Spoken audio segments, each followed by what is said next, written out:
There was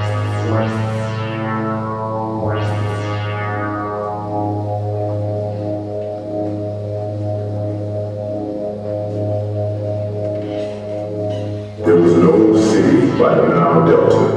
It was called Sybaris by the Greeks in 321 BC. But before this, it was a fortified city, a Kemetic city. Sybaris was very well known by the fact that it was so difficult to conquer. It withstood the invasions of the Persians and the Greeks. In 600 BC, during the era of the invasions, the Romans were trying hard to do what those before them could not. In many fortified Chem cities, it was said that one only arrives in the daytime, because even if you arrived at night, you would have to wait until day to enter the gates. Every night the doors of Sybaris were closed to outsiders. One particular night, following social disruption introduced by the Greco-Romans, the doors were left open and the Romans attacked the city. The youth army stepped up to defend their city, but at a certain point they saw that they were outmatched. Their army left their homes in Sybaris, leaving behind their elders, wives, and children, but doing so in order to regroup. When the king left, the Romans celebrated their victory. The elders and the women of Sybaris stated that it would only be a matter of time before the army would return. So, the Romans got to work and made sure that when the army returned, they would return to a surprise. They started by introducing many different forms of worship to the city. Christianity had just started to gain momentum in this time, and it was added to the other religions of the time, like Judaism. In a war of culture, these religions were not presented to the people trying to teach them the truth. They were given to the people of Sybaris for one reason: pacification. The Romans worked hard to brainwash the community. They were so effective that when the army returned to free its community, the commoners of Sybaris would be seen fighting their returning army. They had turned on their own sons, husbands, brothers, and fathers, protecting the city and their new Roman thought from their own people. This Chem army that returned to fight with intentions of reconquering their people and saving them from foreign oppression were called the Exodus Army. The goal was to come back and reconquer their land, return things to normal, and save their people from the invaders.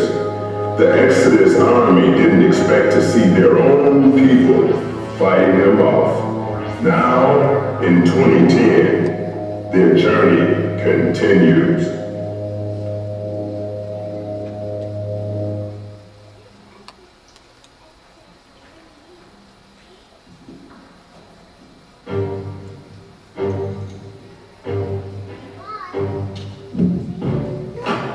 The Exodus Army.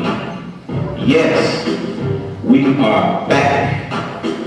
Ancestrally created, Heru incarnated, now godly educated, spiritually motivated, our feet marching to the beats of the talking drum, our mouths speaking to the streets, teaching our native tongue, our eyes looking to seek the rising of the setting sun, our minds refusing to sleep, the stories still incomplete until this battle is won, fighting for the souls of our people who's distracted with trying to be equal in a land where oppression is legal.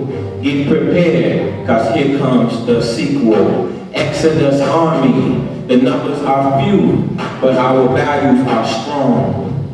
No longer victims of a system, ignoring what's right from wrong. The ancestors are lifting us up, back to where we belong. We've turned our backs on them, and it's been for far too long. Exodus army, thousands of miles from home, assembling our troops in the place where buffalo once roamed.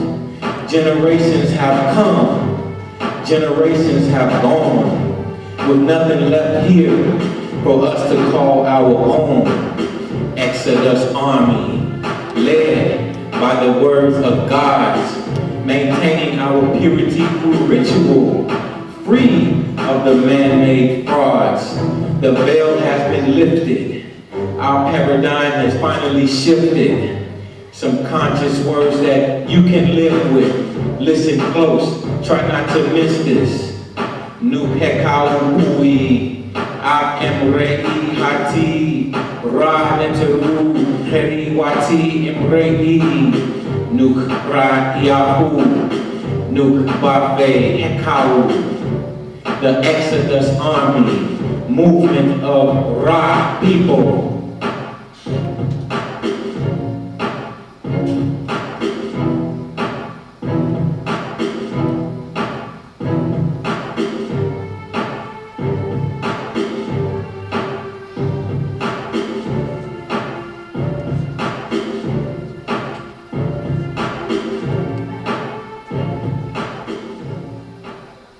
We are the Exodus army. What we represent is something very ancient. As you can see, there are people behind me. All of them are doing different techniques that are tens and hundreds of thousands of years old. With the water, we see a process of ablutions or purification.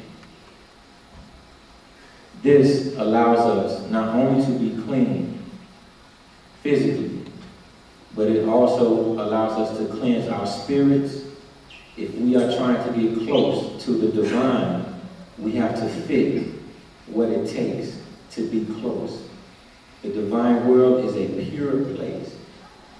We cannot approach it with our own filth and corruption. Therefore, the purifications are necessary.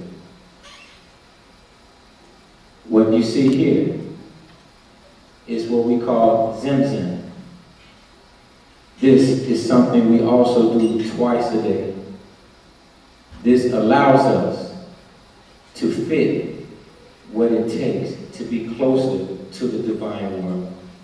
It allows us to stimulate our body, our brain.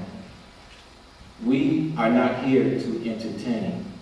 We are here to teach.